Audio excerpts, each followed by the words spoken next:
That doesn't match.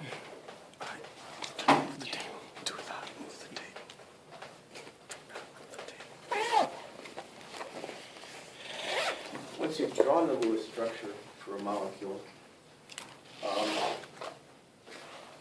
so the information that you can get by looking at the Lewis structure is what the bonding looks like in that molecule, how the atoms are attached to each other, what something called the bond angles are, and I'll explain this when we get there. And also, we can also predict something called hybridization, which they don't really do in Chapter 6, and so I'm not going to go into it very much here. It's just that you need to know how to at least predict this thing called hybridization for the lab, because they ask you what the hybridization of the central atom is. And so I'll show you how to predict it. I'll explain in more detail what it really means once we get to hybridization theory, which is later on. And when I say molecule, I mean in the sense of the term that it's all covalent bonding. In other words, they're all nonmetals in this compound. It could be a polyatomic ion. It could be a molecular compound, but this isn't really an ionic compound.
More or less.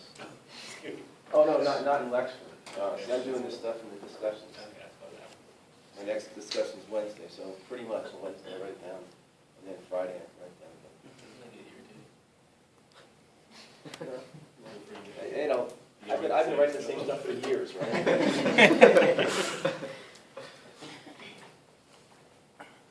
That's just one more time.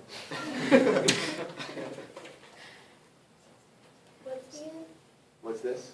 The cluster, right? That's what I have to talk. So I have to talk about this first. That's what I'm leading up to here. This stands for difference in electronegativity. So what I have to define for you is electronegativity. And see.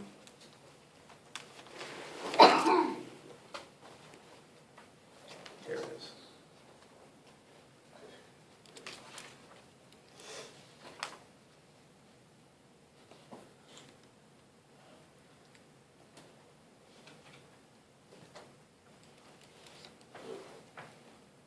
I'll just give you the number now, and I'll show you how to get it and what it means in a moment. So this thing, this difference in electronegativity, if it ends up being 2.0 or less, and I'll show you in a minute, then we're going to say that that bond's a covalent bond. If it's 2.0 or greater, we're going to call that bond an ionic bond. Wait, so that says less than 2.0. Yeah. Not less than or equal. Right. For covalent bonds, like you just said.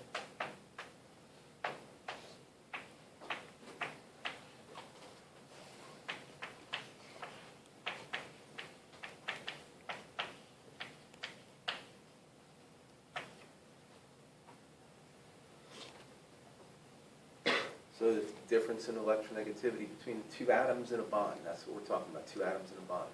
If it's 2.0 or greater, if it's greater than or equal to 2.0, then we're going to call that bond an ionic bond.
So that's the definition of electronegativity. It's the strength or the force with which an element attracts or pulls electrons that are in a bond towards itself. So it doesn't make, I mean, it only comes into play, rather, when that element is, an atom of that element is bonded to another atom. The greater the number, the greater the electronegativity, the greater the strength with which that atom pulls the electron in that bond towards itself.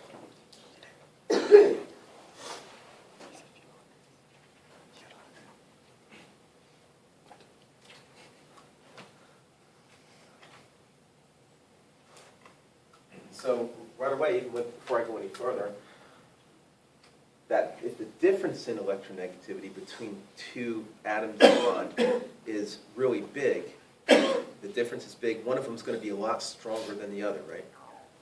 And that means that one of those atoms is pulling the electrons that are in that bond towards itself a lot more strongly than the others. And what happens then is we treat those electrons as being essentially pulled entirely over onto that first atom and away from the second atom. You guys follow that? What that means is we leave a cation over here and make an anion over here. Now we have an ionic bond because those ions now, they're now ions, are held together by their opposite charges. Does that make sense to you guys?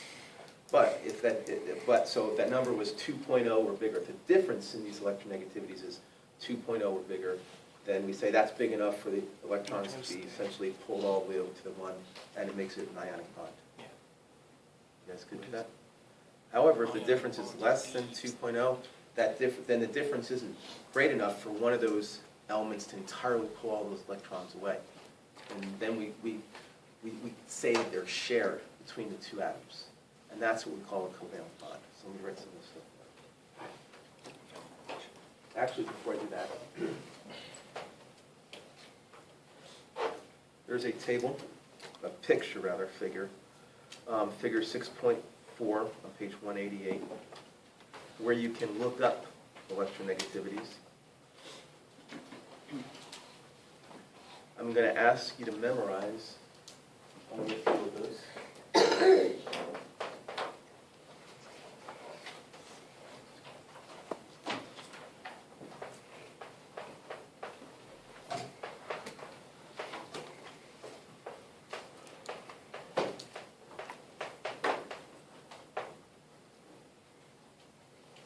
And I guess I should mention that it's not going to really matter to you.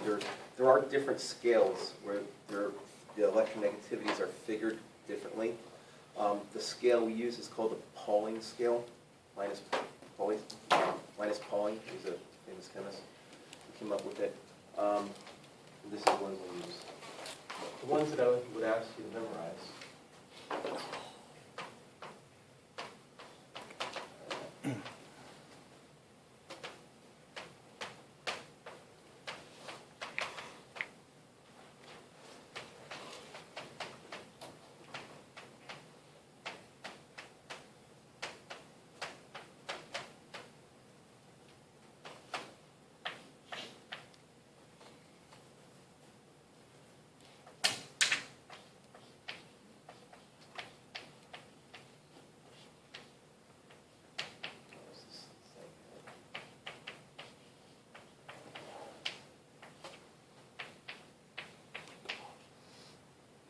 So this, actually, if you just remember the electronegativities of these few elements, they're the ones you're going to use most of the time anyway.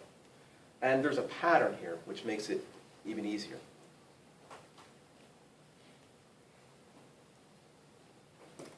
Kind of. In the second row, there's definitely a pattern. The one, even if you don't do what I'm asking, and you just remember that electronegativity of one element of the periodic table, that should be fluorine. And that's because that is the most electronegative element in the periodic table. Its electronegativity is 4.0. And then if you start with fluorine, and you go to the left in that second period there, It goes, the electronegativity essentially goes down by 0.5 each element you go over. 4.0 for fluorine, 3.5, 3, 2.5, 2.0, 1.5, 1.0. Really easy, right?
There's no exception?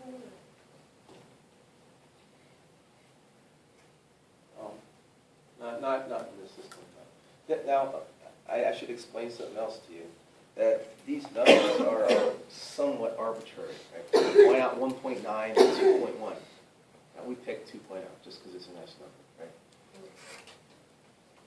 And the other thing is that now that you guys have this concept of electronegativity,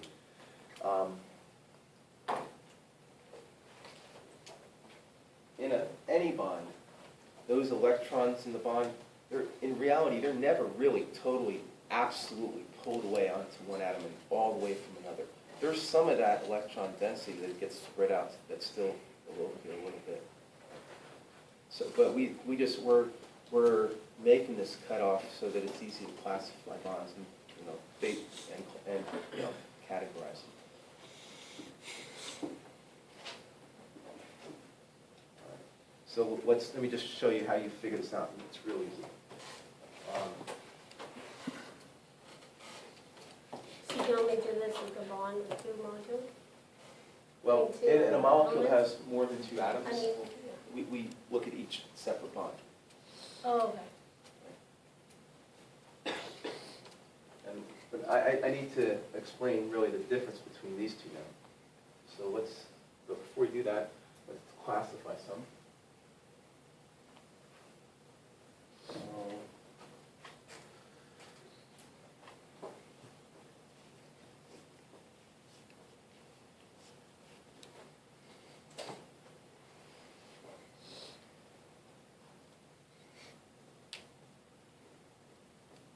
Okay, this one.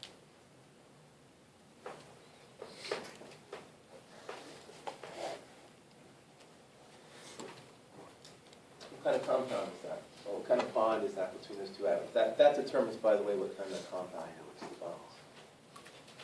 Ionic? How do you know? One's an anion, one's a cation. How do you know? One's positive, one's negative. Setting you up. If you were to look at the difference in electronegativities, I picked this because I wanted to point something out. Looking at that table, okay, lithium, well, I showed you how to figure that out anyway, but what's the electronegativity of lithium? 1.0, right? Yeah, that's the first one. Bromine? 2.8. The difference in electronegativity is just a bigger minus a smaller, right? 1.2. That's subtracted.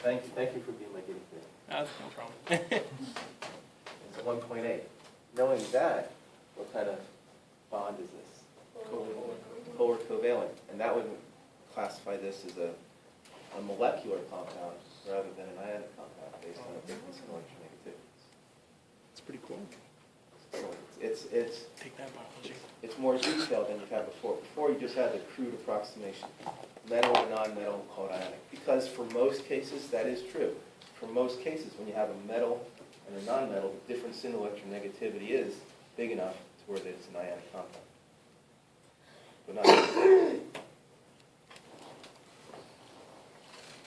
down. So this is a more accurate way of determining the bond? What kind of bond it is? Yes, it is. It is.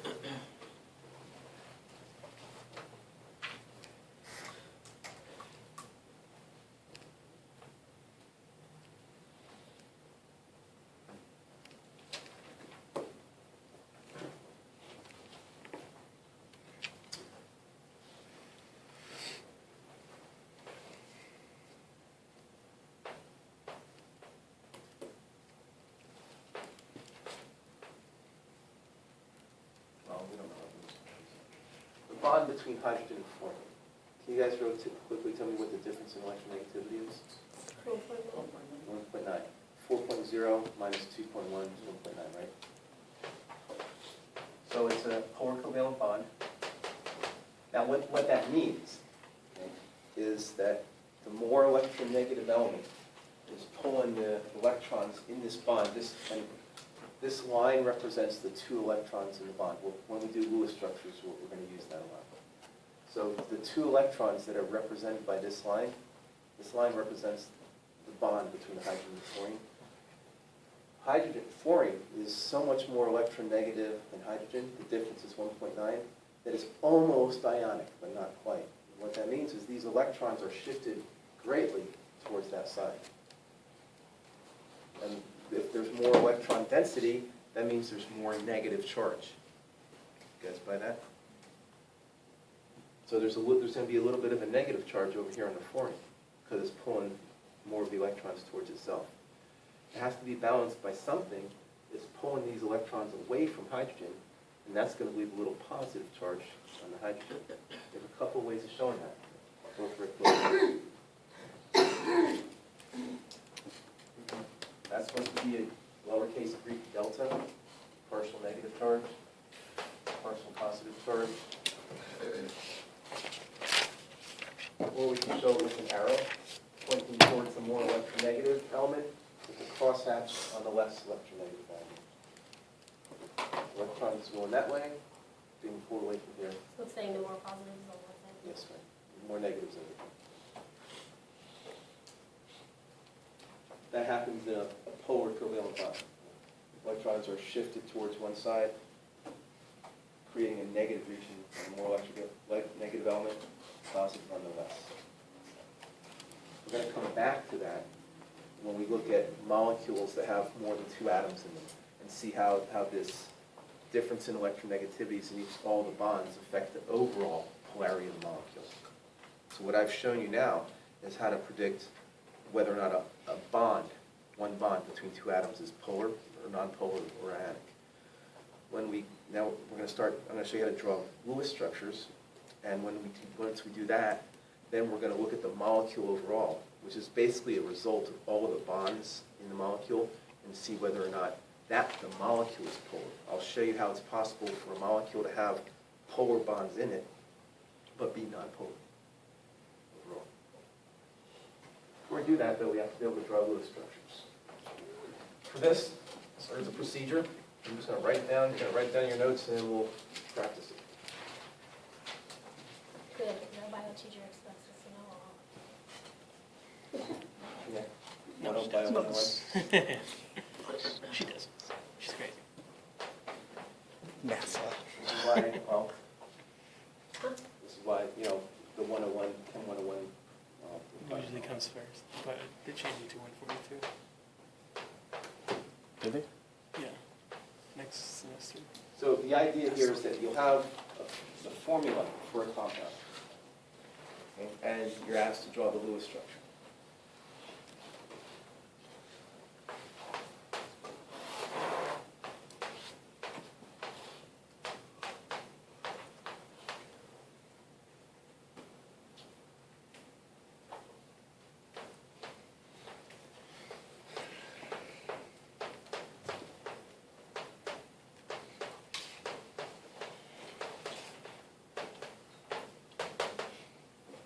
The first thing you're going to do is count up the valence electrons from all of the atoms in that compound. So add them up, write them somewhere out of the way, and keep track. Oh, okay.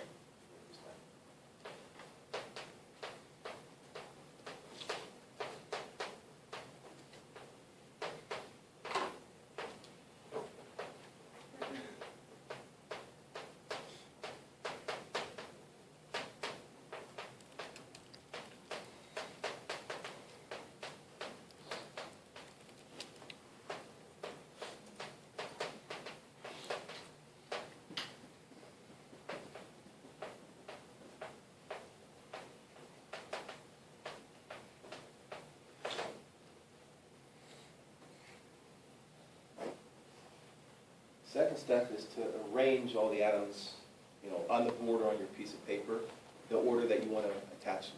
And this is a trial and error thing. You're going to try one thing, see if it works. If not, change it, try again. You guys see that? Now, a couple of rules of thumb. They're not hard and fast rules. Sometimes, most of the time they work. Well, this one always works.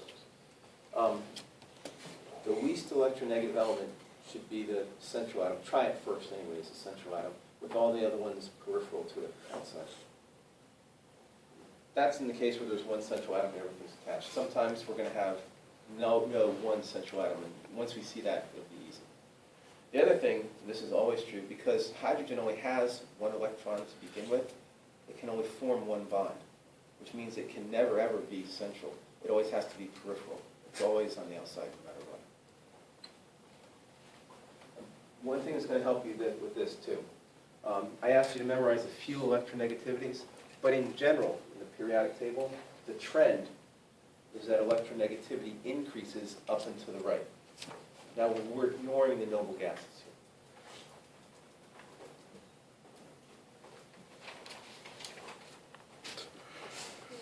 here. And to that rule of thumb, there definitely are exceptions, but that'll do for now.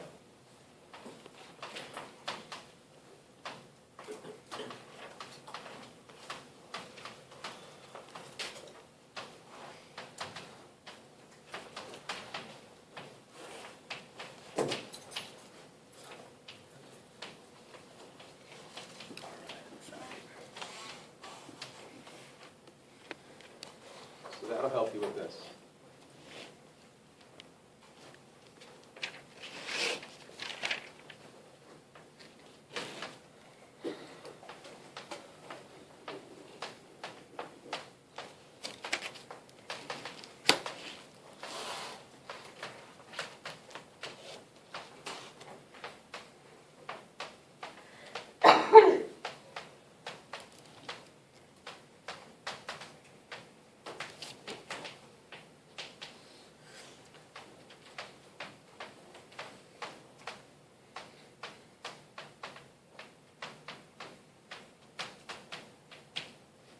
Next step, okay, after you've had the atoms arranged, is you connect them to the central atom or atoms with single bonds. Single bonds are covalent bonds that have 2 electrons in them, and we represent those with a single line. One line means 2 electrons. 2 lines means 4 electrons. So.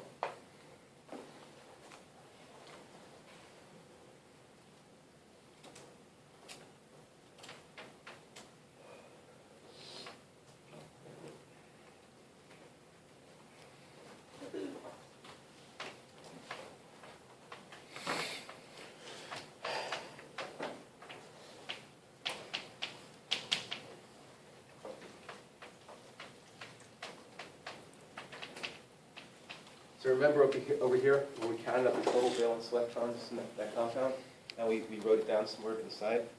Now, when we get to step 3 here, every time you draw a line, those electrons had to come from somewhere.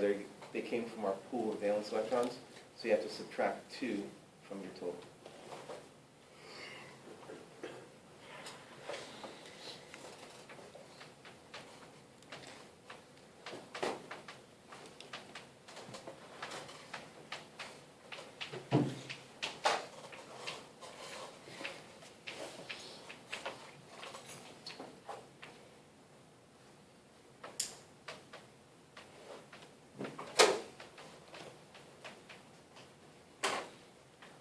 So you've written this down, I can erase the memorized stuff.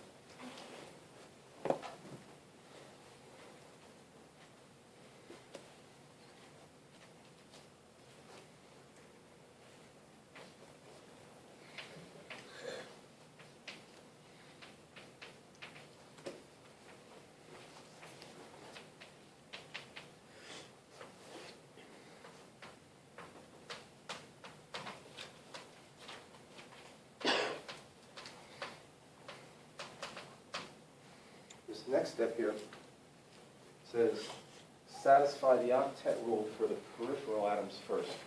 The octet rule says, remember, that these atoms are going to gain or lose electrons so that they have the same number of electrons as the nearest noble gas. We saw that when we were forming ions, right, using their electron configurations. You guys remember that? No? You guys don't remember giving you the octet rule? No? Maybe last, Last semester? Last semester? Yeah, no, that doesn't count. High school? So let me write that here. Does that do the same valence configuration as a noble gas? There's a nearest noble gas, yeah.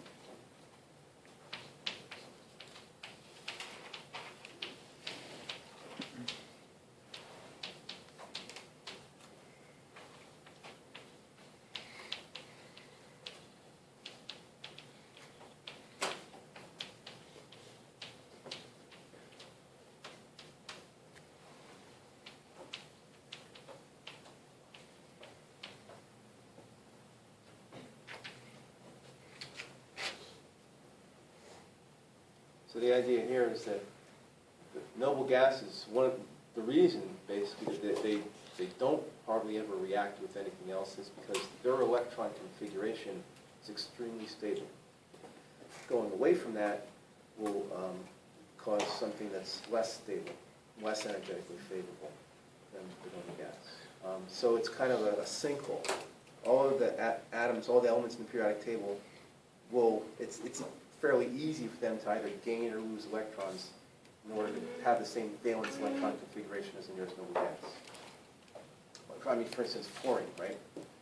You know that fluorine tends to have a -1 charge when it's in ionic compounds. That's because in order to have the same electron configuration as neon, the nearest noble gas, it has to gain 1 electron. I believe I mentioned this when I was talking about ionization energies. Remember that table, ionization energies? No? It's been an exam in between. But I remember distinctly speaking to you about first ionization energies and second ionization energies, and how in that table there's a big jump, right? Once you go past the noble gas. So I did. But the idea here is that usually the way the octet rule works out in Lewis structures is most of the elements you're dealing with are going to want to have 8 valence electrons. Unless the nearest noble gas is helium, then you're going to want to have 2. And so what we do is we try to satisfy it by taking the electrons, the valence electrons we have in this pool over here that we haven't used yet, and just putting them on the peripheral atoms as what we call lone pairs. I'll show you that. And it's going to be 2 dots.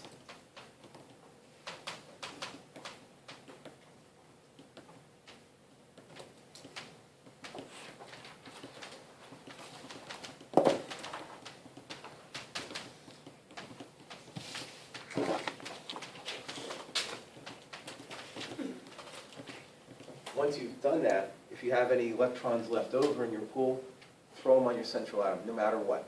Okay, just throw them on it.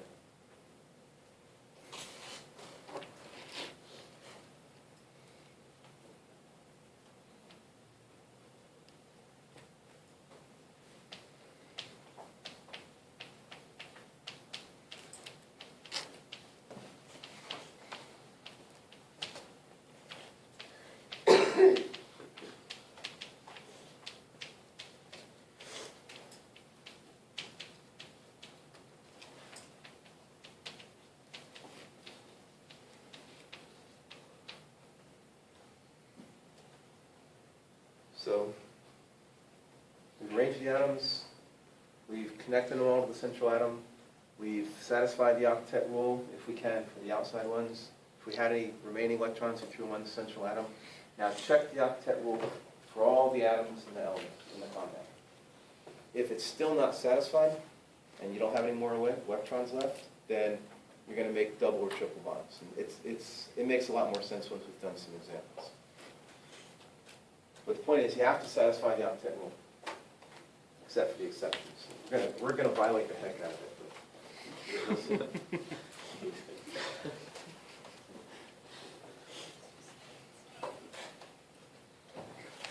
Triple bonds. Then, this part right here, I'm gonna have to show you how to do that, but I wanna get into your procedure so you don't forget to do that.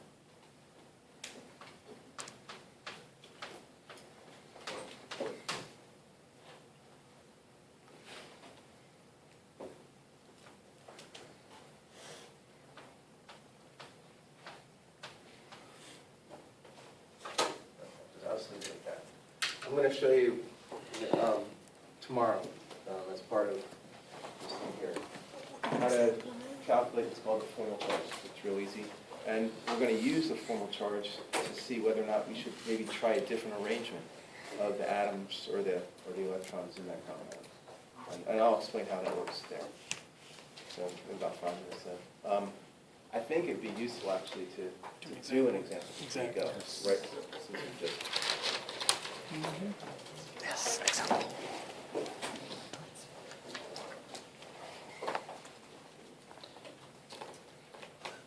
let's do, Small.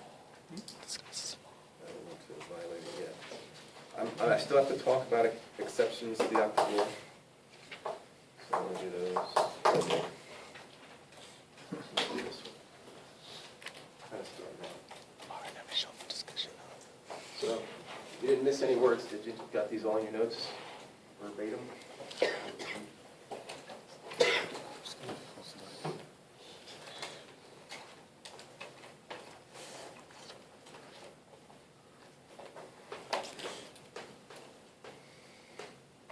This is good because it'll allow me to show you how to deal with ions, which is pretty easy. So, the first thing we have to do, if you look at your notes, is count up the total valence electrons.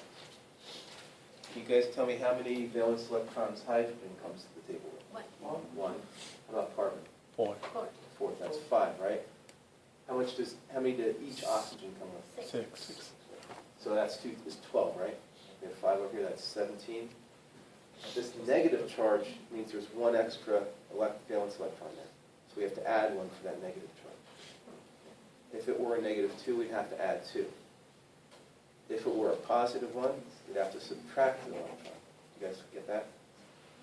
If it's +2, we'd have to subtract 2 electrons. So make sure you check those charges, right? So we have 18 valence electrons, right? Next, arrange the atoms. Remember, in general, we're going to have the least electronegative in the center. Which one should we put in the center? C. Because there's 2 oxygen. Okay. Oh, no, I was explaining to him why his number's different. from So, yours. okay. First of all, I thought it was you know, 3 hydrogen oxygen. is never going to be the central atom, so you can ignore that. Carbon is 2.0, oxygen is 3.0, right?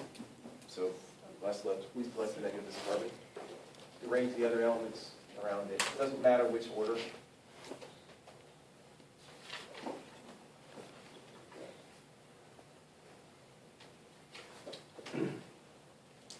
And next, we're going to connect the peripheral atoms to the central atom using single bonds. So we just draw a line from each of the outside atoms to the middle one. Now we have to keep track of those. Make sure you remember to do this. Each line is 2 electrons, so we used up 6, right? We subtract them from the 18.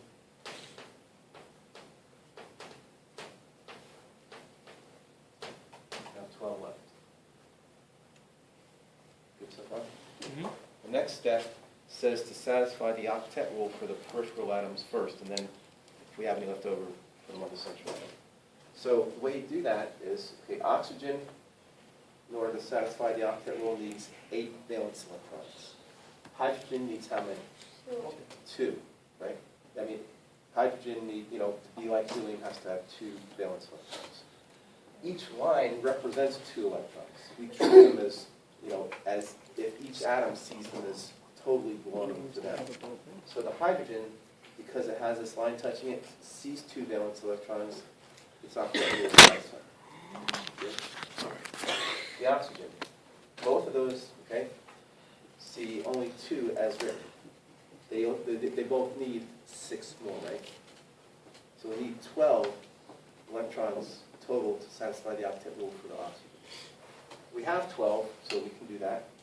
You write them as what we call lone pairs, paired dots, right? Each dot represents an electron. There's 6 of them right there. 6 right here.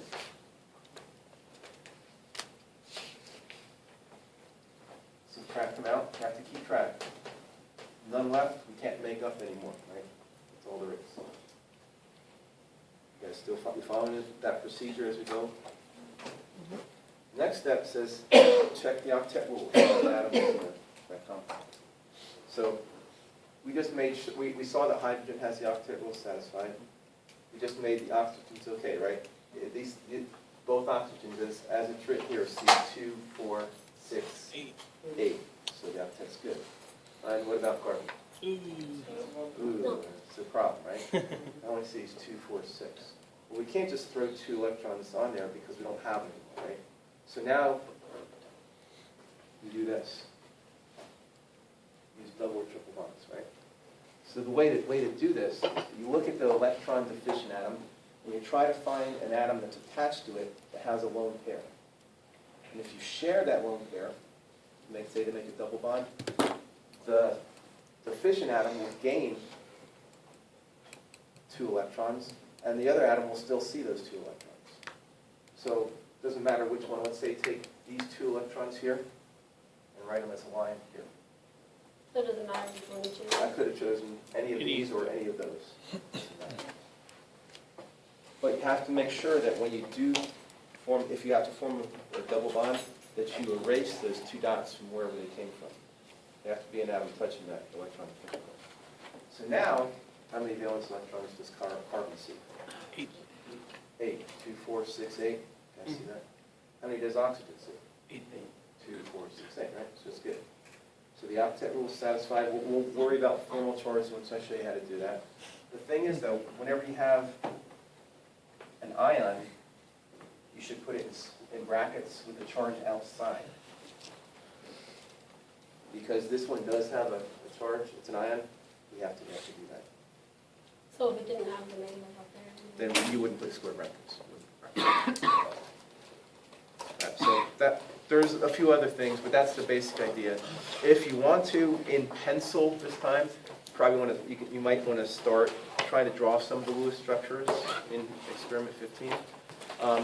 But just in case, do it in pencil so you can erase it. You're going to save this. You're not going to even turn it in, right? You're just going to show it to me. It's going to be a real good study guide for your, not guide, but it's going to help you study for your exam. Because this stuff's going to be on the next exam. You guys have in your notes from yesterday, you have the procedure for drawing a Lewis structure. You guys have that, right? What I still have to tell you about is how to calculate formal charge. It's real easy, and how to use the formal charge that you calculate. Do that. I have to tell you about exceptions to the octet rule. There's a lot of them. Then I have to talk a little bit about bond angles and hybridization and polarity. And then you'll be able to do this. So remember, the way it's going to work is, well, just like I said yesterday, you're going to complete this, and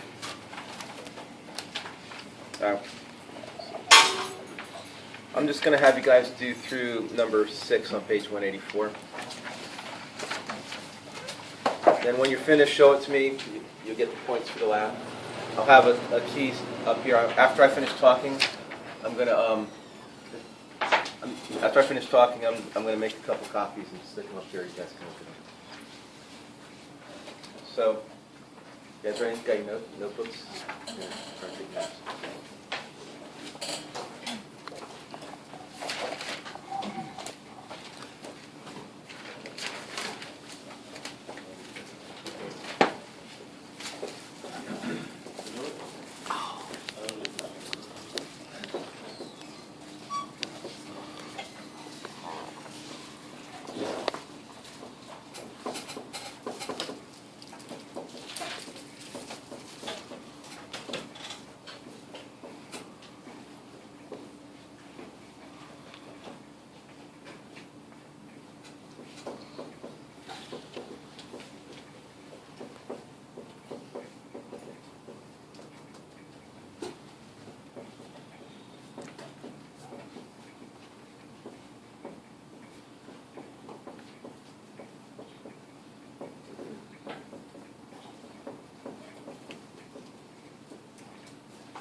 What you do is after you've drawn the Lewis structure, or a Lewis structure for a compound, is for every atom in that compound, you go around and you calculate the formal charge. And the way you do that is just figure out how many valence electrons that neutral atom would have.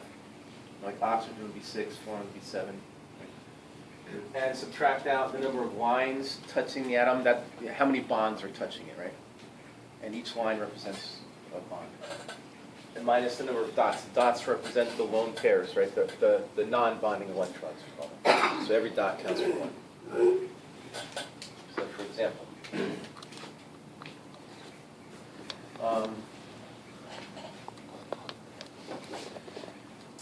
what did we have yesterday with HCO2 minus HCO2?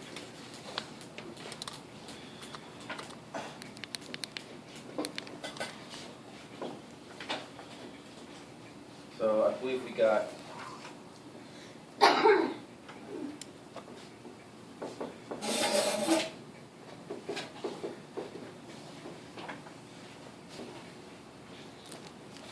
did we get that yesterday?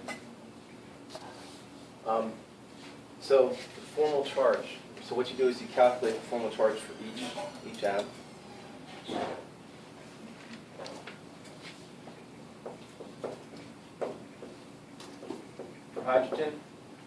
Hydrogen, neutral hydrogen has one valence electron, has one line touching it here, and no dots, 0. For the carbon, neutral carbon has 4 valence electrons, and how many lines does it have touching it?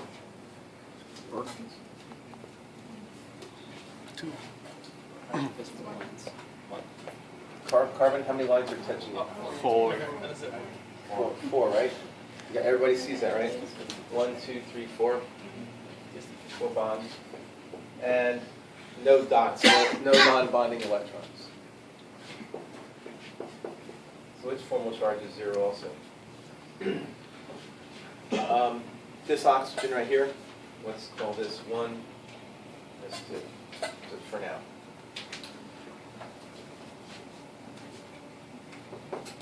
So oxygen has how many valence electrons? 6. 6. Neutral oxygen has 6. How many lines touching this? 1. 1. And how many dots? 6. 6. That's negative 1. It's still oxygen, so it still has 6 valence electrons. How many lines touching that one? 2. 2. How many dots? 4. 4. 0. So what we've done is we figured every atom in this molecule, this structure, has a 0 formal charge except for one, which is this one right here. So when you're showing formal charges on a Lewis structure, you usually only show the non-zero formal charges. So that's what we got. Here's how we use formal charges.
what we use formal charge for is to choose between, if we can draw more than one Lewis structure, but, satisfying the octet rule and having the correct number of valence electrons and all that. If we can draw more than one, we use formal charges to predict which of those is the most reasonable. By reasonable, I mean most likely to be closest to the real molecule. And the way we do that is we say that the structure, first of all, that has the lowest magnitude over all of the formal charges. So if you look at the biggest formal charge, its magnitude, and you compare them. If one has a +2, one has a +1, has the biggest formal charge, one with a +1 is probably closer to reality. If you can't get them, 0 is the best, right? That's the lowest magnitude. If you can't get them all 0, sometimes it's just not possible like it is here. It's like it's not here either. Then what you want is, if you have a negative formal charge, that should be on, the best structure is the one that has that negative formal charge on the more electronegative element. Remember we talked about electronegativity yesterday? Do you remember the trend in the periodic table for electronegativity? What happens up and to the right? So it means 4.0. Increases or decreases? Decreases. Increases. Right, except for the halogens, the noble gases. What's the most electronegative element? Fluorine, What's its electronegativity on the Coulomb scale? 4.0. 4.0. And from there, the rest of them in that row, they just go down 1.5, right? And then 1, 2, 3, going down 3, and then 2.8, and 2.5. So, or, if it's a positive formal charge, then the best structure will be the one that has the positive formal charge and the least electronegative element. That's how you use formal charge. Here, okay, so that's formal charge. And make it a habit that whenever you draw a Lewis structure, if there's more than one possibility, make sure you calculate formal charges. It gets real quick. You get really fast at this. Once you calculate all the formal charges on both or all of the structures, and pick the best one, the best, most reasonable, the closest to reality. Now here, this structure right here, I don't know if you remember, but yesterday, I think I picked this one to take the electrons from to make the double bond. I actually had it upside down, doesn't matter, right? I could have just as easily taken those electrons from here. And what that tells me is when that's possible, is that I have what are called resonance forms.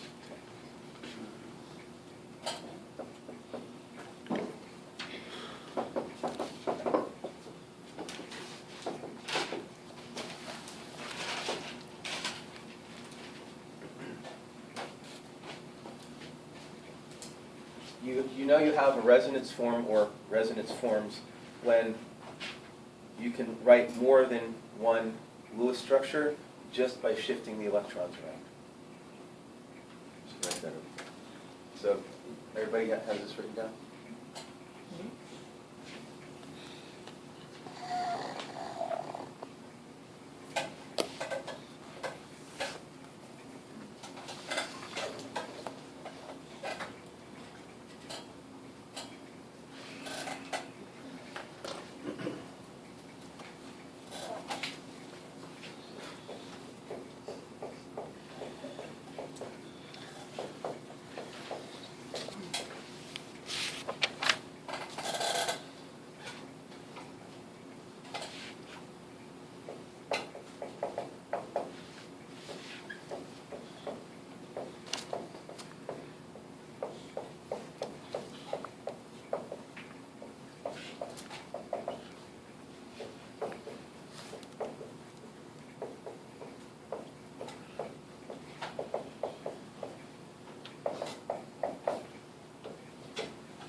So I think about this as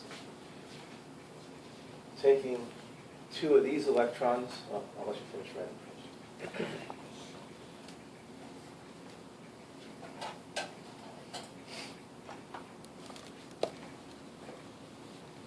So you can think about it, and there's a reason why you don't want to think about it too much like this. You can think about that resonance form, or these resonance forms forming, by taking 2 of these electrons here, making that double bond there, and when that happens, 2 of these electrons come back up onto this oxygen. See that? These 2 have to move, because if I didn't, if we put a bond here, then this carbon would see 2, 4, 6, 8, 10 valence electrons. Would be violating its octet. That happens with carbon. So that's how you know when you have resonance forms. What you show them when you're drawing the Lewis structures by having this 2-sided arrow. Right? That shows resonance forms, resonance structures. What it means physically, in real life. First of all, there is only one structure. Okay, this ion, it has one structure. It's what it is. You know, we're attempting to describe it by drawing Lewis structures. But what that tells us is that the real structure is going to be a combination of these 2 structures, kind of like a hybrid or an average of them. And here, okay, the formal charges end up looking the same, except the negative one's there instead of there. So no difference in the charges really. So the real structure, what this tells us is that the real structure of this ion will have carbon in the middle, single bond to a hydrogen, and 2 oxygens attached to it. And those 2 oxygens, the bond for both of those is going to be the same. It's going to be halfway between a single bond and a double bond. It would be like a 1.5 bond. And the charge, the formal charge, is going to be shared between these 2. There's going to be some negative charge here and some here. We can kind of attempt to describe it by showing something like this.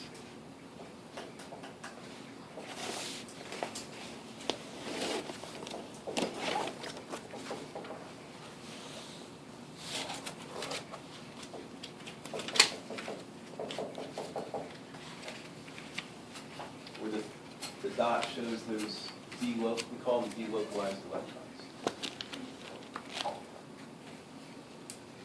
Do you understand what I'm trying to show with that structure there? No? I'm trying to show how the real structure is a combination and average of these 2. So the bond between the carbon and each oxygen is the same, right? And it's not a double bond. It's not a single bond. It's halfway between the 2. The dots are trying to show that the 2 electrons that are here are spread out between the 2 oxygens. Is that what makes the molecules bend?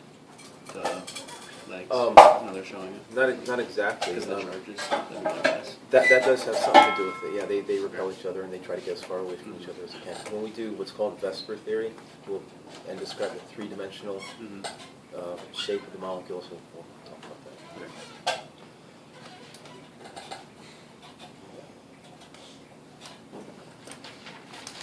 Is there a reason to put on the O on that side? See how it only has 1 on the far right? Is there So what I did was, I took these 2 electrons here and I shared them between the 2 with the dotted line.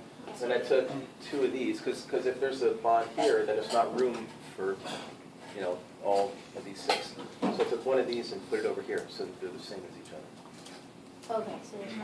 Right. You'll have Yeah. Yeah.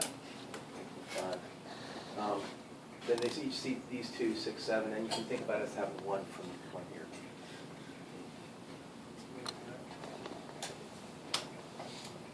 Just bookkeeping with electrons.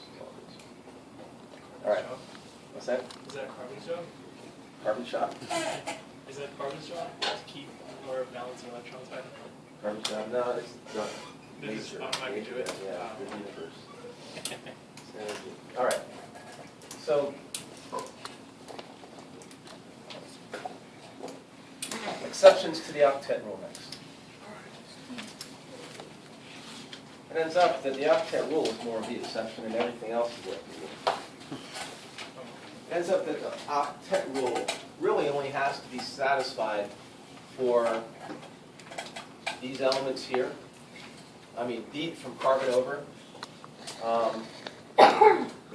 through magnesium, from elements 6 through 12. But the thing is, that captures, and usually hydrogen too, that captures most of the elements that we commonly see around us and on Earth.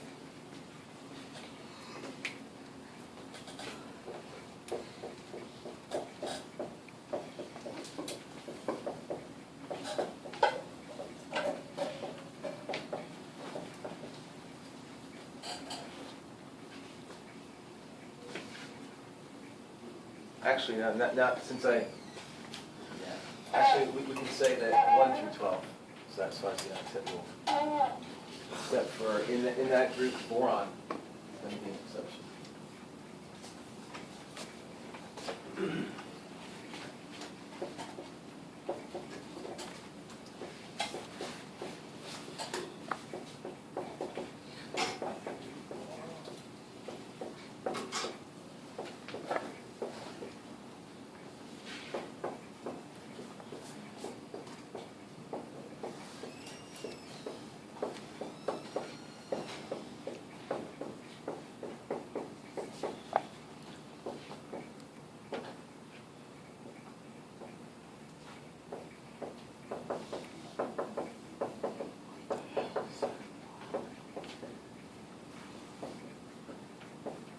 So anything in the third row down can have more than 8 valence electrons in its structure. So that, in just looking at that, it's most of the periodic table, right?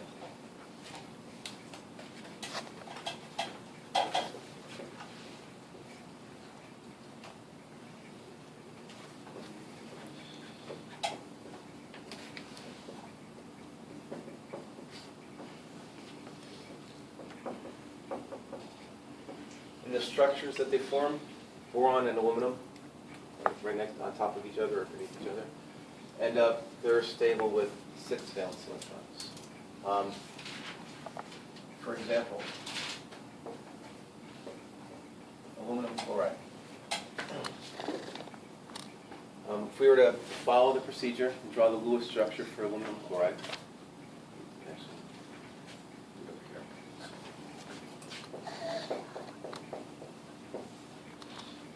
first thing is to count up the valence electrons, right? How many does aluminum come with?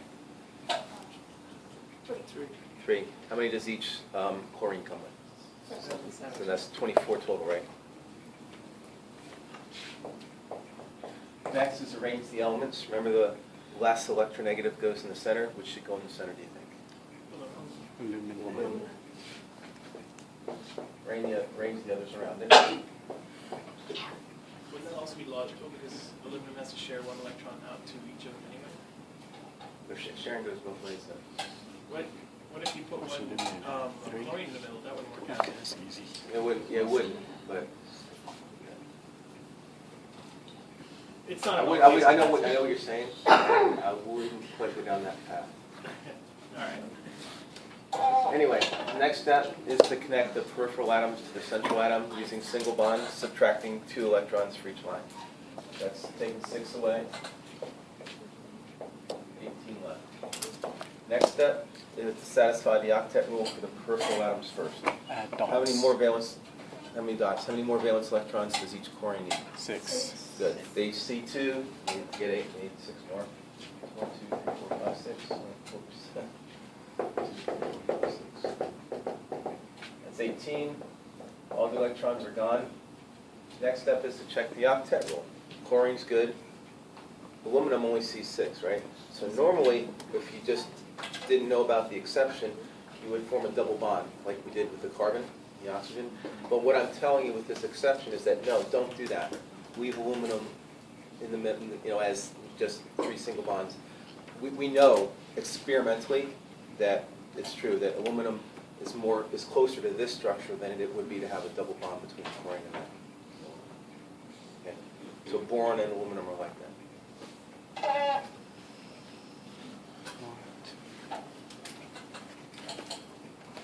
Another exception are, well, I'll do one with an expanded octet in a moment. But get this last exception in. When you count up the valence electrons in a compound, if you get an odd number of electrons, then there's no way to satisfy the octet rule for all the atoms in that compound. There's going to be one electron left on one, unpaired, and that's not going to be an octet. So there's nothing you can do. You can still draw the structure.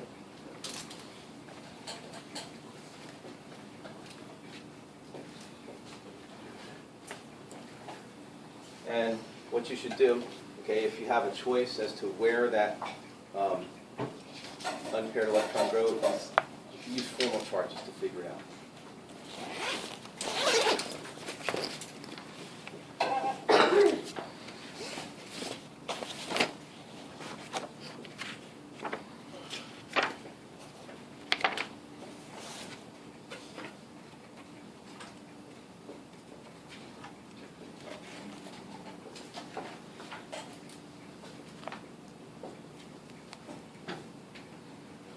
So you calculate the formal charges with the unpaired electron on one atom and then on the other and see which gives you the best set of formal charges.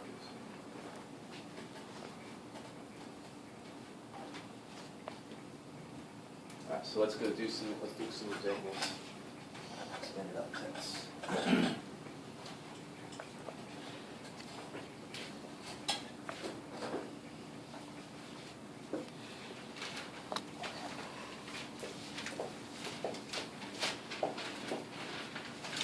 Sulfate polyatomic ion.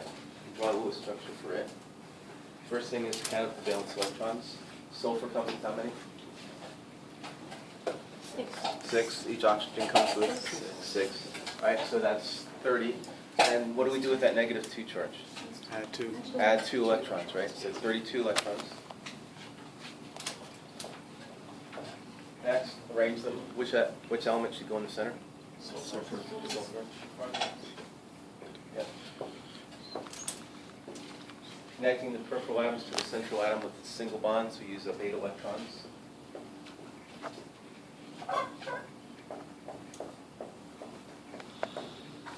How many more? So next step is to satisfy the octet rule for the peripheral atoms. How many more electrons does each oxygen need? 6. We have that. We need 24. We have them. Good.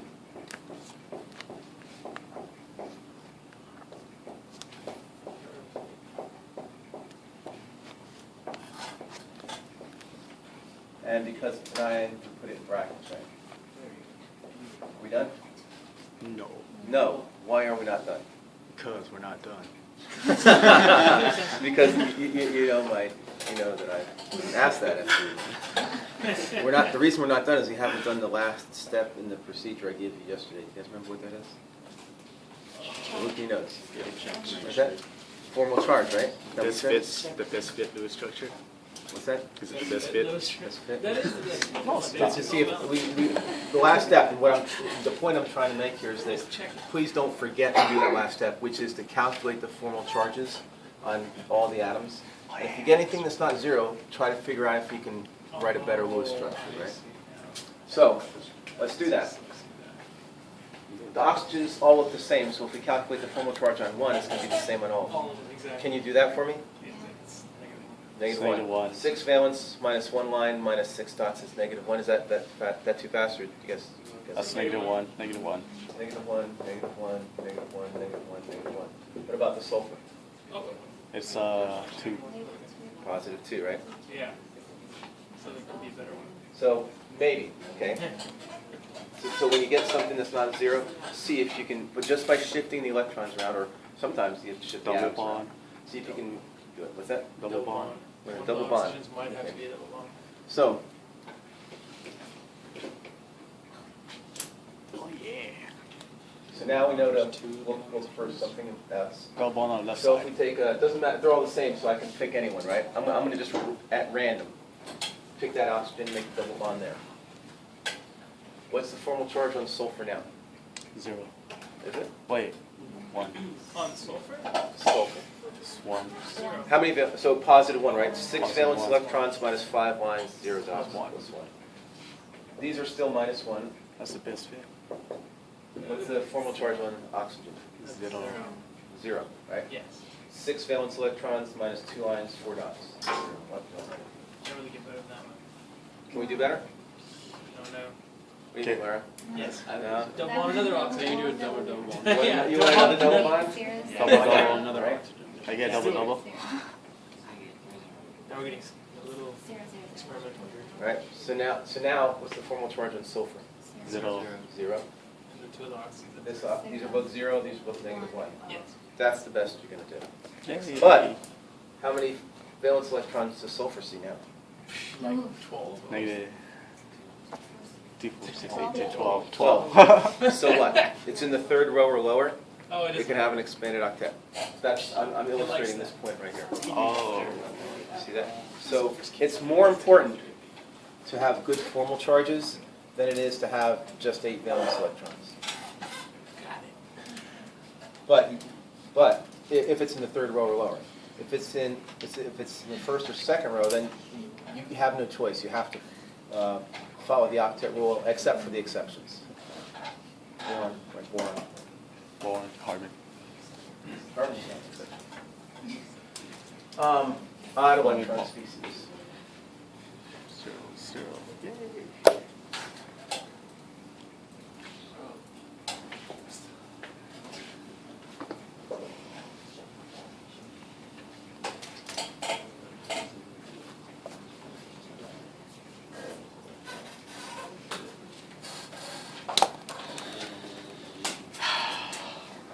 So, nitrogen dioxide.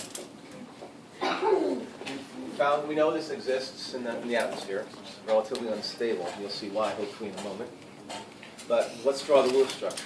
That'll show us why it's unstable. Valence electrons, how many does nitrogen come with? 5. Each oxygen, so that's 17. That's an odd number, right? Right. Oh, shit. That's right. So that means we're not going to, we know right off the bat, we're not going to be able to satisfy the octet rule for everything. But let's just continue. What goes in the center? Nitrogen. It's closer to the right. Next, connecting the peripheral atoms, we use up 4 electrons. Yay. Next, satisfying the octet for the peripheral atoms, each 12. oxygen needs how more? 12. They need 6 more, right? So for 12. 12. Oh, poor nitrogen. Have 1 left, put it on the center. That's what you do with any leftover electrons on the center.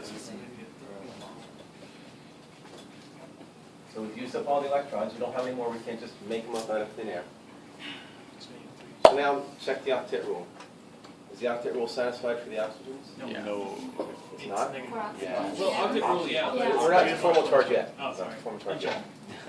yet. 6, right? Negative. I mean 8. How about nitrogen? Does it have the octet rule satisfied? No. How many does it see? 5. It's Well, 6-5. we can get closer than 5 though, right? Yes. We can get 7. Yes. And that's, doesn't matter which, we take 2 electrons from either One side. oxygen and double bond, right? And we get 0.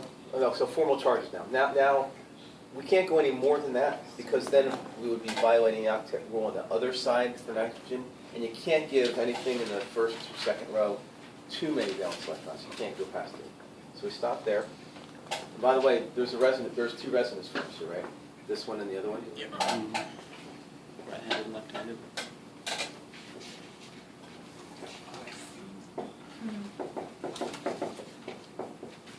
There it is. Formal charges now. Doesn't matter, they're, it's just going to switch back to the oxygen. So let's use this one. What's the formal charge on this oxygen? 0. Nitrogen. 0. 5 minus 1, 2, 3, 4, right? Oh, yeah. So plus 1. 1. Negative 1. Negative 1. Well, maybe we can do better. Let's see. What, again, any suggestions? Triple bond.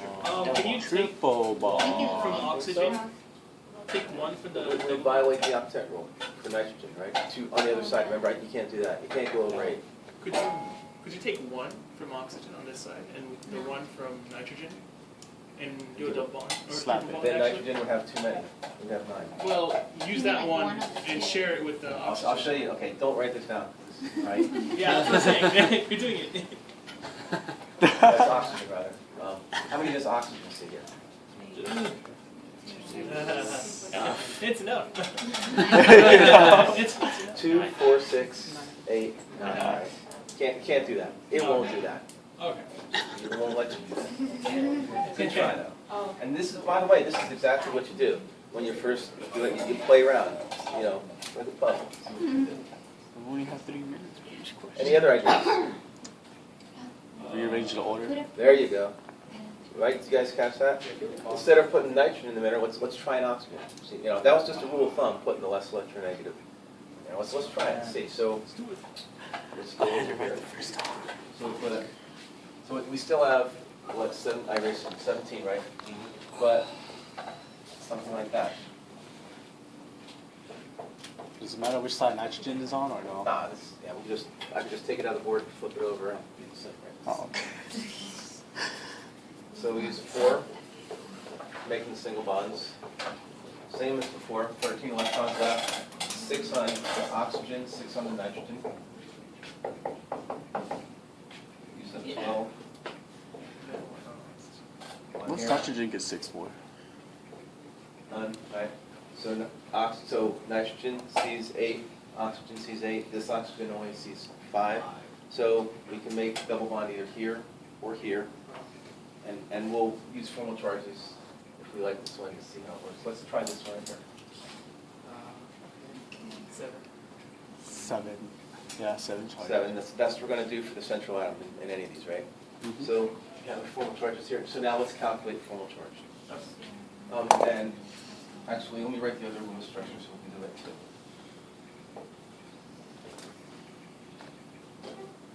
Let me see. 5, 6, -2. Should be That's different than that, right? Yeah. So formal charge on this oxygen, 0. 0. On this oxygen, Negative 1. Positive 1. Positive 1. 6 valence electrons minus 3 lines minus 1 dot is plus 2, right? Plus 2. Sorry. Say what? I keep No, thinking is that 2. here? Yeah, I see it. Hey. That nitrogen there?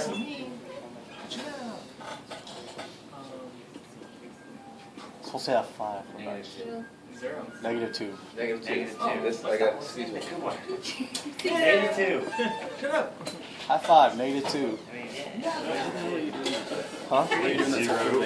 Me, my pound, am I doing my head so quickly? Nitrogen has 5, right? And there's 6. And each time is 2. Oh, it's 1, 2, 3, 4, 5, 6. Negative 1, like 5, then 6, -1, then 1, 9, -1. That's -2. Just went way too quickly. Okay. See how nitrogen is supposed to have 5 valence electron, right? Right. And it has 6 dots. So that's -1. 1, 9, that's another -1. That's -2. Sorry. No, that sounds way easier, but I keep forgetting the 4 dots. outside. Like, I did the whole thing. I did the whole element. Why isn't that a positive? No, so it's look. 1, 2, 3. That's 3, right? Plus a dot is 4. And it has 6 valence electron. And there's 4 on it, so that's +2. I do. Have the what? No, Sandeep took it. Oh, yes. And then that one, because it has 5, 6, because it's 1, 2, 3, 4, 5, 6, that's 6, so 0. Since it has 0 valence electron, I mean 6 valence electron for oxygen. So when you do it, positive 2, -2, my bad. I just said -2. Negative, right? I sounded so confident with it. So comparing this structure and this, which is better? This because the magnitude is smaller, right? Smaller. Also, the negative formal charge is on the more electronegative element. Over there it's not, right? Mm-hmm. Okay, but let's check this one. This might be different. Formal charge on this oxygen? -1. -1. On this oxygen here? It's positive 2. Positive 2. Yes, nitrogen here. -3. 1. I can't see. Thank you. 5 valence electrons Yes, by 2. 2 lines. It's -1. Yeah. Hey, I couldn't see. I was making random numbers. So We should do between these two, which would be the better structure? this one. This That one on They're bottom. both, neither one's really good, Yeah, but but Let's compared, not- this, it's better Smaller there. magnitude. But compared between this one, either one of these and that one, which is better. that one's obviously. So what that tells us then is that this is probably closer to the real structure of nitrogen dioxide. This is the way it's going to naturally form because, and the way we can predict that is because the formal charges tell us that. So which one did you say was going, that one? These are resonance forms of each other. So it's the either one, right? Just float. So how much resonancy form would this have, like total 4 or 2? How many resonance forms? Like total. Okay, so these are not resonance forms of this, and the reason is because in order to go from here to here, you have to pull atoms apart and put them back together. Resonance forms, you only move electrons around. Okay, so, So it's this one only has these two resonance forms. Okay.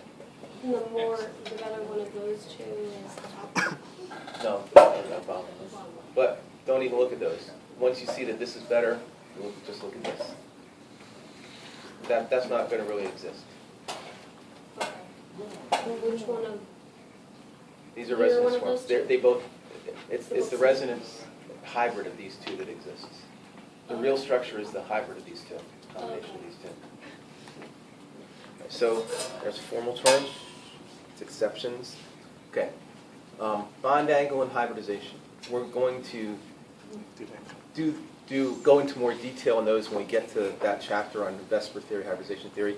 The way that you do it for the lab here, it's really, really easy. Once you have the Lewis structure, you're going to go to page 175 in your lab manual, and there's that little table.